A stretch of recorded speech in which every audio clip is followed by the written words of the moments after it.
ಕಾಂಗ್ರೆಸ್ನಲ್ಲಿ ಸದ್ಯ ಕುರ್ಚಿ ವಿಚಾರದ ಕದನ ಶುರುವಾಗ್ತಾ ಇದೆ. ಇದರ ನಡುವೆ ಮತ್ತೊಂದು ಬಾಂಬ್. ಕಾಂಗ್ರೆಸ್ನಲ್ಲಿ ಕುರ್ಚಿ ವಿಚಾರದಲ್ಲಿ ಮತ್ತೊಂದು ಬಾಂಬ್ ಸಿಡಿಸಿದ್ದಾರೆ. ಮನೆಯಲ್ಲೇ ಕೂತು ಹೊಸ ಬಾಂಬ್ ಅನ್ನ ರಾಜಣ್ಣ ಸಿಡಿಸಿದ್ದಾರೆ.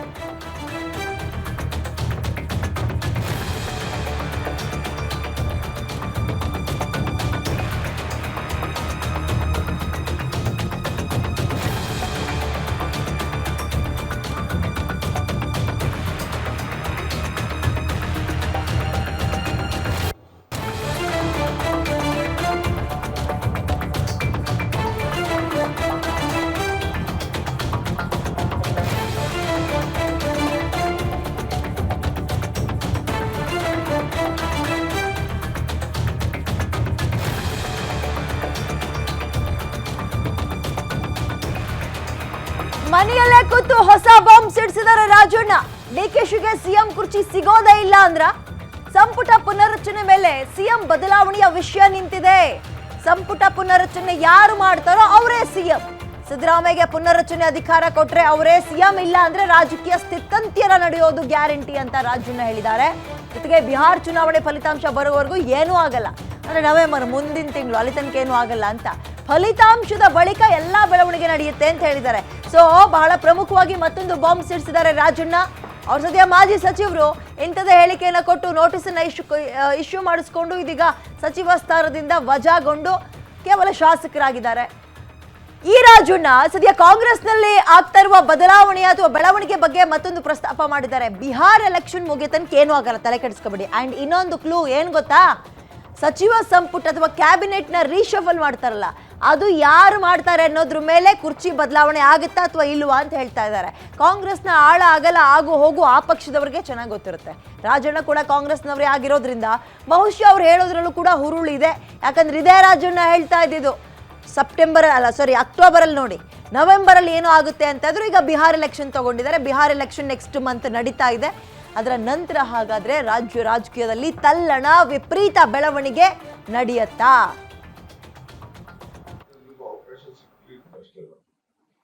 ಎಲ್ಲ ಜನರಿಗೂ ಅವಕಾಶ ಸಿಗದೇ ಇದ್ರೆ, ನೀವು ರಾಜಕೀಯ ಅಧಿಕಾರ ಅನುಭವಿಸದೇ ಇದ್ರೆ ನೀವು ಪ್ರಗತಿಯನ್ನು ಕೂಡ ಸಾಧನೆ ಮಾಡ್ಲಿಕ್ಕೆ ಸಾಧ್ಯ ಇಲ್ಲ ಅಂತಕ್ಕಂಥ.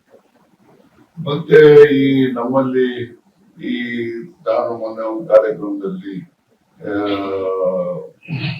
ರಾಜಕೀಯದ ಅಧಿಕಾರ ಹೆಚ್ಚು ಜನರಲ್ಲಿ ಹಂಚ್ಕೋಬೇಕು ಅಂತಕ್ಕಂಥ ದೃಷ್ಟಿಯಿಂದ ನಾನು ಶೆಡ್ಯೂಲ್ ಕಾಸ್ಟ್, ಶೆಡ್ಯೂಲ್ ಟ್ರೈಬ್ ಯಾರೆಲ್ಲ ಇರ್ತಾರೆ ಎಲ್ಲ ಜನರಿಗೂ ಅವಕಾಶ ಸಿಗ್ಲಿ ಅಂತ ಅಷ್ಟೇ.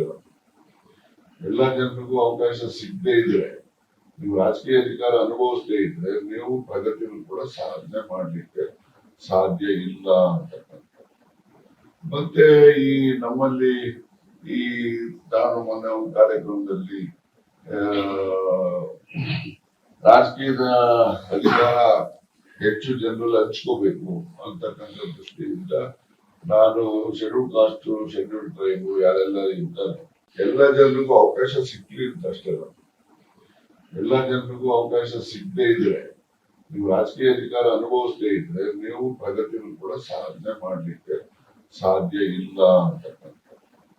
ಮತ್ತೆ ಈ ನಮ್ಮಲ್ಲಿ ಈ ನಾನು ಮೊನ್ನೆ ಒಂದು ಕಾರ್ಯಕ್ರಮದಲ್ಲಿ ರಾಜಕೀಯದ ಅಧಿಕಾರ ಹೆಚ್ಚು ಜನರಲ್ಲಿ ಹಂಚ್ಕೋಬೇಕು ಅಂತಕ್ಕಂಥ ದೃಷ್ಟಿಯಿಂದ ನಾನು ಶೆಡ್ಯೂಲ್ ಕಾಸ್ಟ್, ಶೆಡ್ಯೂಲ್ ಟ್ರೈಬ್ ಯಾರೆಲ್ಲ ಇರ್ತಾರೆ ಎಲ್ಲ ಜನರಿಗೂ ಅವಕಾಶ ಸಿಗ್ಲಿ ಅಂತ ಅಷ್ಟೇ. ಎಲ್ಲ ಜನರಿಗೂ ಅವಕಾಶ ಸಿಗದೇ ಇದ್ರೆ, ನೀವು ರಾಜಕೀಯ ಅಧಿಕಾರ ಅನುಭವಿಸದೇ ಇದ್ರೆ ನೀವು ಪ್ರಗತಿಯನ್ನು ಕೂಡ ಸಾಧನೆ ಮಾಡ್ಲಿಕ್ಕೆ ಸಾಧ್ಯ ಇಲ್ಲ ಅಂತಕ್ಕಂಥ. ಮತ್ತೆ ಈ ನಮ್ಮಲ್ಲಿ ಈ ನಾನು ಮೊನ್ನೆ ಒಂದು ಕಾರ್ಯಕ್ರಮದಲ್ಲಿ